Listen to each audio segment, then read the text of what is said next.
In 1999, Gucci was producing full canvas suits in Florence. In 2024, Gucci produces fused suits and charges more for them. The price increased. The canvas disappeared. The customer kept paying not because the product improved, but because the brand's desirability was maintained through advertising while the construction standard was quietly reduced. That sequence, maintain the brand, reduce the product, raise the price, has repeated across the luxury fashion industry so many times and so successfully that it is now the operating model rather than the exception. This video is about the specific decisions that made it the operating model. Not general trends, not vague forces, specific documentable business decisions, acquisitions, factory closures, licensing agreements, production outsourcing, conglomerate restructuring, that permanently degraded the construction standards of brands that had spent generations building a justified reputation for quality. By the end of this video, you will understand not just that luxury quality has declined, but exactly how it declined, who decided it would, and what the measurable consequences have been for the product in your hands. You will also know which decisions have not been made, which brands have resisted the model, and what their products look like as a result. Mistake 1. The LVMH playbook, Louis Vuitton, and what scale does to craft the foundational mistake that restructured the entire luxury fashion industry was not made at a single brand. It was made as a business model pioneered most successfully by LVMH and then copied by every major conglomerate that followed. Louis Vuitton was, for most of its history since 1854, a trunk maker. Its reputation was built on a specific and verifiable craft. Luggage and travel goods of exceptional durability, constructed to withstand the conditions of serious travel. The monogram canvas, introduced in 1896, became one of the most recognized symbols in the world. The brand's heritage was real. The craftsmanship that built it was real. When Bernard Arnault acquired control of LVMH in 1989, he inherited a collection of heritage brands and applied a specific strategy. Centralize management, expand distribution aggressively, raise prices consistently, and use marketing investment to maintain desirability while managing production costs at scale. The strategy worked financially. It produced the largest luxury conglomerate in the world, with revenues exceeding $80 billion annually. The consequence for the product was predictable. Louis Vuitton leather goods today are produced at volumes that are structurally incompatible with the artisanal standards the brand's heritage implies. A Louis Vuitton Keepall bag, one of their most recognizable soft luggage pieces, retails in the United States at $1,700 to $2,100 depending on the size. The exterior is coated canvas with leather trim, not leather. The stitching is machine done, the hardware is brass plated, not solid brass. The interior lining is textile rather than leather. At $1,900, the Keepall is competing with luggage from brands like Bennett Winch in London or Low Tough Leather in Providence, Rhode Island. Direct-to-consumer makers producing full-grain leather bags with saddle-stitch construction, solid brass hardware, and lifetime repair commitments at $800 to $1,400. The Louis Vuitton product at a higher price delivers coated canvas, machine stitching, and plated hardware. The physical product does not justify the price against honest competition. What justifies it is the monogram, one of the most recognized symbols in the world, with a marketing infrastructure behind it that costs LVMH billions annually to maintain. That cost is in the price. The craftsmanship is not. The mistake was not acquiring Louis Vuitton. The mistake was building a business model that requires the marketing investment to grow faster than the product investment, and calling the result luxury. The monogram is for the room, the construction is for the bag. At $1,900, you deserve both. You are getting one. Mistake 2. The licensing decision, Pierre Cardin, and what happens when a name becomes a business. Pierre Cardin made the most consequential licensing decision in fashion history and spent the last decades of his life demonstrating exactly what that decision costs.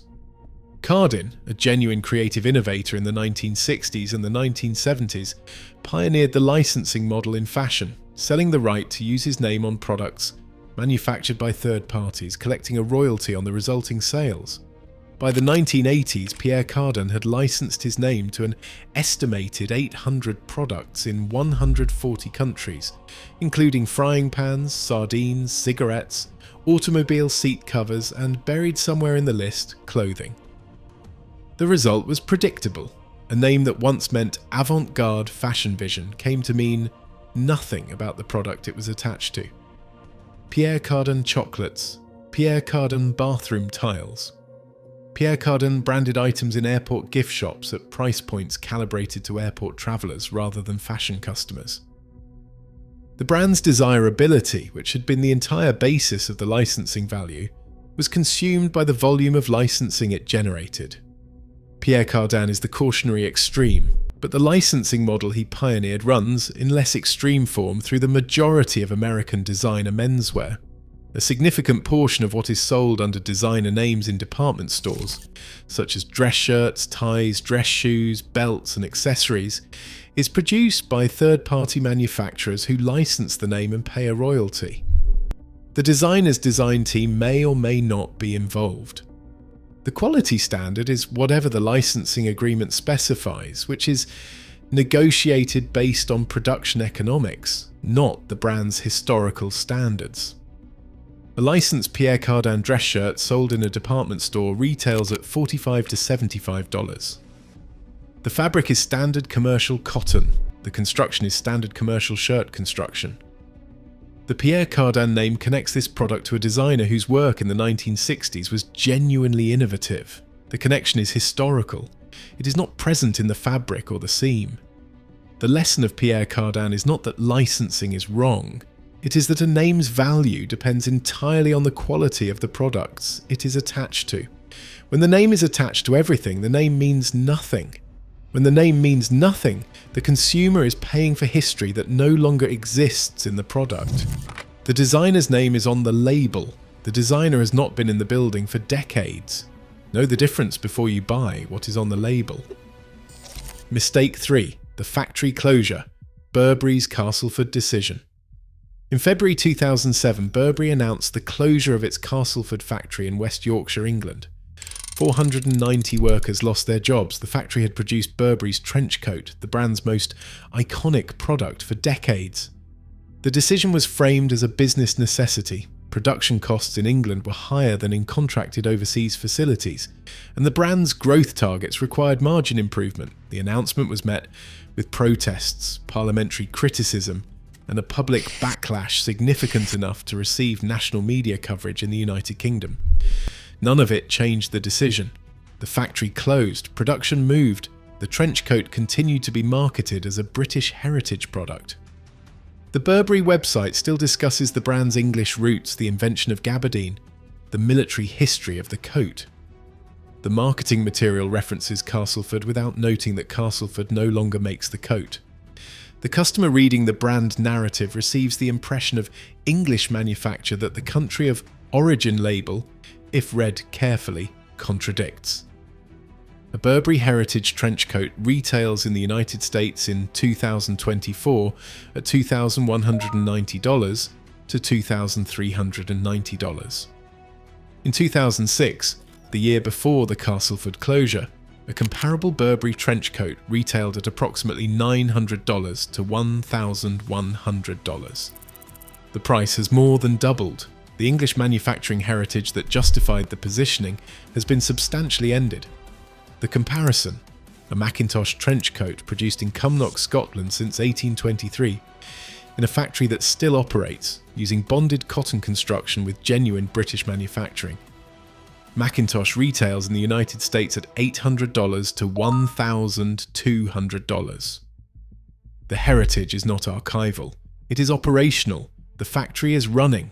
The workers are Scottish. The coat is made there now. Burberry charges $2,200 for a coat with a closed English factory in its heritage narrative. Macintosh charges $1,000 for a coat with an open Scottish factory in its actual production. The honest British heritage product costs less and delivers more of what the Burberry marketing implies. The Castleford factory closed in 2007. The Castleford story did not. The price did not account for the factory's absence. Only the customer did, and only if he knew to look. How to identify when a brand's story is no longer its product. The three mistakes covered, the conglomerate scale model, the licensing decision, the factory closure, all produce the same outcome. A brand whose marketing narrative has become disconnected from its current production reality. These 4 tests identify that disconnection before the purchase. The current production test. Before purchasing from any brand with a heritage narrative, search specifically for its current production location and ownership structure, not its founding story. Take the brand's name and search for it alongside words like factory, manufacturing, and the current year.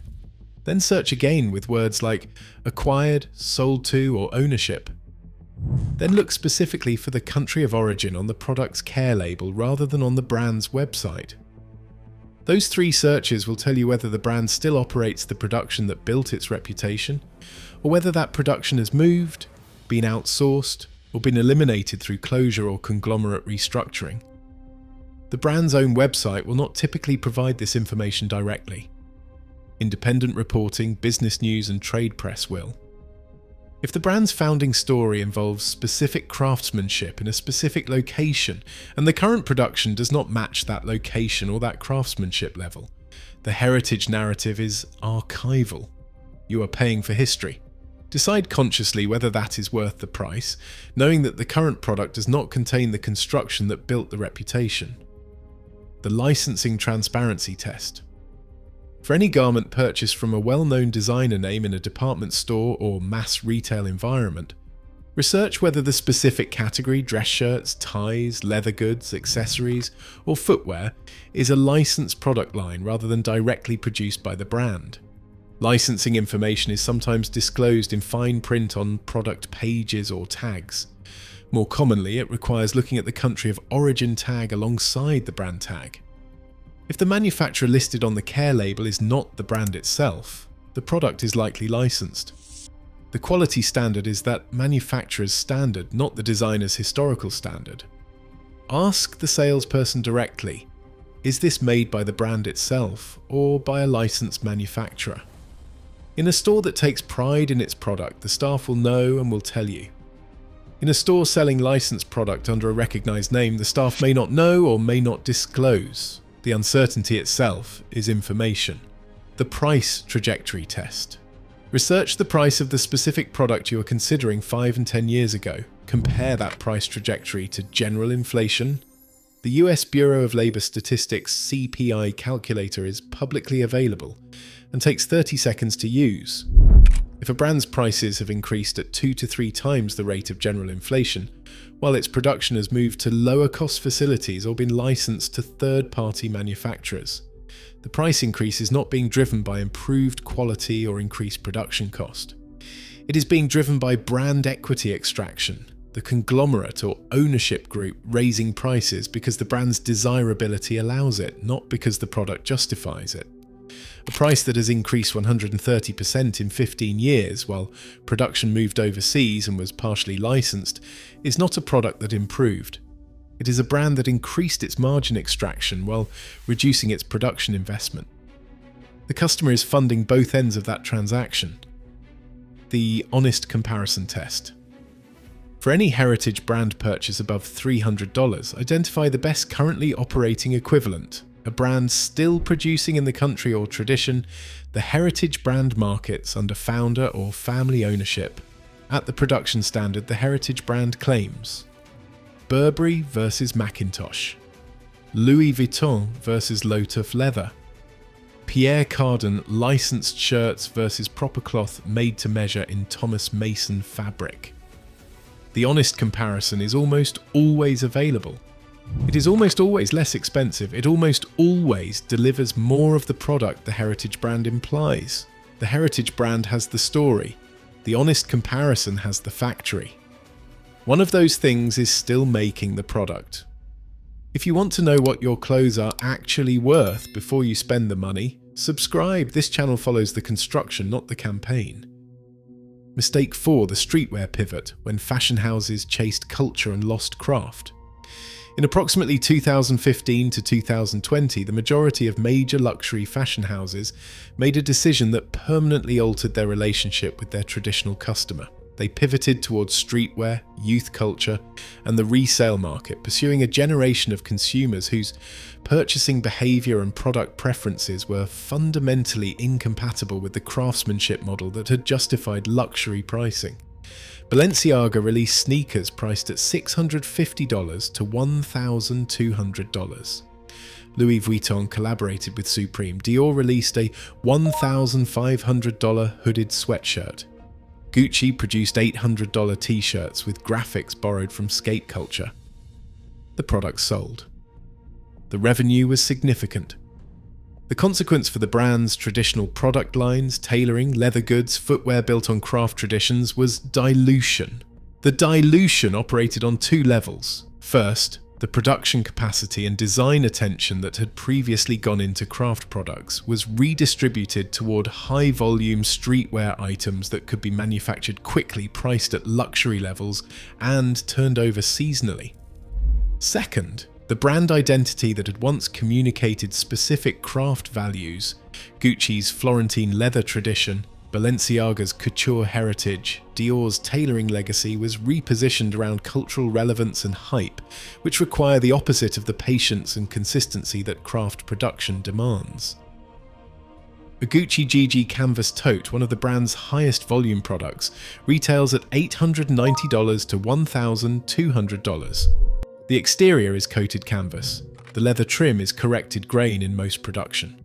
The stitching is machine done. The hardware is plated. This product is being sold by a brand that built its reputation on Florentine leather goods, at a price that implies that reputation in a material that does not honour it. Compared to a hand-stitched leather tote from Coronado Leather, an American maker producing in San Diego in full-grain leather with saddle-stitch construction, at $300 to $500. Or from Tanner Goods in Portland, Oregon, producing vegetable-tanned, full-grain leather goods with solid brass hardware at $250 to $450. Both deliver the material and construction standard that the Gucci price implies. Neither costs $1,000. The streetwear pivot produced revenue. It did not produce better leather goods. It produced coated canvas sold at leather prices to customers who trusted the name more than they read the label. The pivot is permanent because the customer base that followed it is now the brand's primary revenue driver. The craft customer, the man who wanted Florentine leather at a Florentine price, has been priced out, neglected, and largely replaced by a customer who is buying the logo's cultural position rather than the leather's construction quality. The culture is the product now, the leather is the price justification. They are not the same thing. Mistake 5. The acquisition that changed everything, Brioni. Under Kering. Brioni was, for most of its operating history from 1945 to 2011, the clearest example of what Italian luxury tailoring could be at the highest level. It produced entirely in penne in the Abruzzo region of Italy. Its craftspeople were trained in-house over years. Its bespoke program dressed heads of state, film directors, and the most demanding private clients in the world.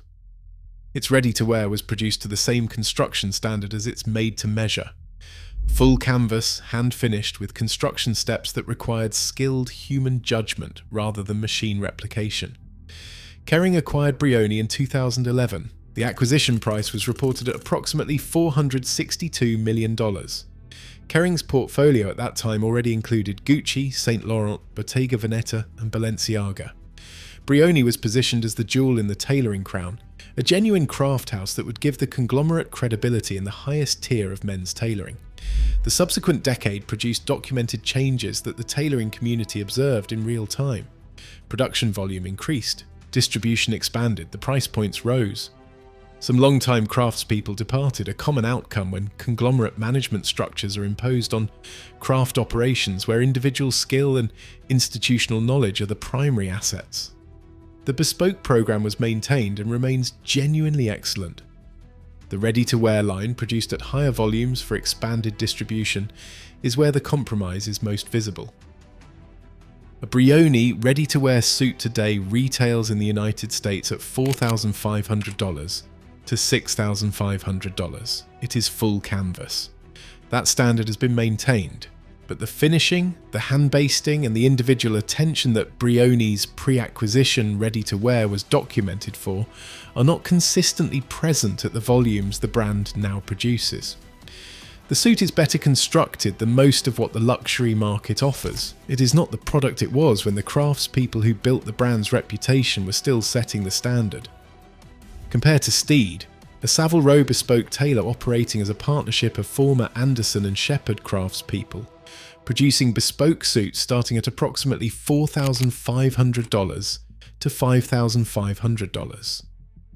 At the same price as Brioni ready-to-wear, Steed produces a garment built to your specific measurements, fitted across multiple appointments with the full suite of hand finishing that bespoke demands.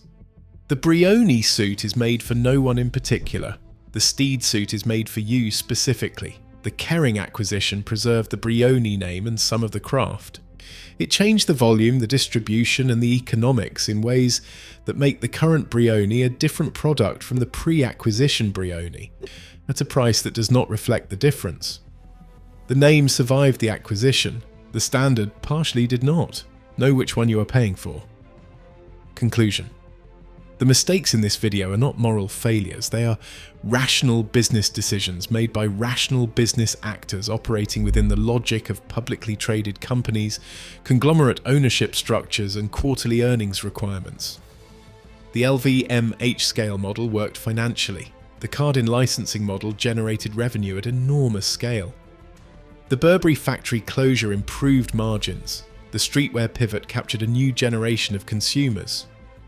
The Brioni acquisition added a prestigious name to a valuable portfolio. Every decision produced the intended financial result. Every decision also produced an unintended product result, a permanent reduction in the construction standard that the brand's price continued to imply. The customer who paid $2,200 for a Burberry trench coat in 2024 was not paying for a worse product than the customer who paid $1,000 in 2006. He was paying the 2024 price for the 2024 product, but the marketing narrative was still selling the 2006 standard because that standard is what built the brand's desirability, and that desirability is what justified the 2024 price. The customer who does not know about the Castleford closure, the conglomerate acquisition, the licensing agreement, or the streetwear pivot is buying the narrative. The customer who does know is buying the product or finding the brand that still produces what the narrative describes. Those brands exist. They are the ones that have not been acquired, not been scaled beyond their production capacity, not licensed their name to sardine manufacturers, not closed their factories for margin. They are smaller. They are less visible. They do not run television campaigns or dress celebrities at award ceremonies. They make the product and trust the product to make the argument. The product makes a better argument than any campaign to the customer who knows how to listen to it. The lapel roll speaks, the welt stitching speaks, the fibre content label speaks. The factory that is still running speaks loudest of all. Listen to the construction, not the campaign.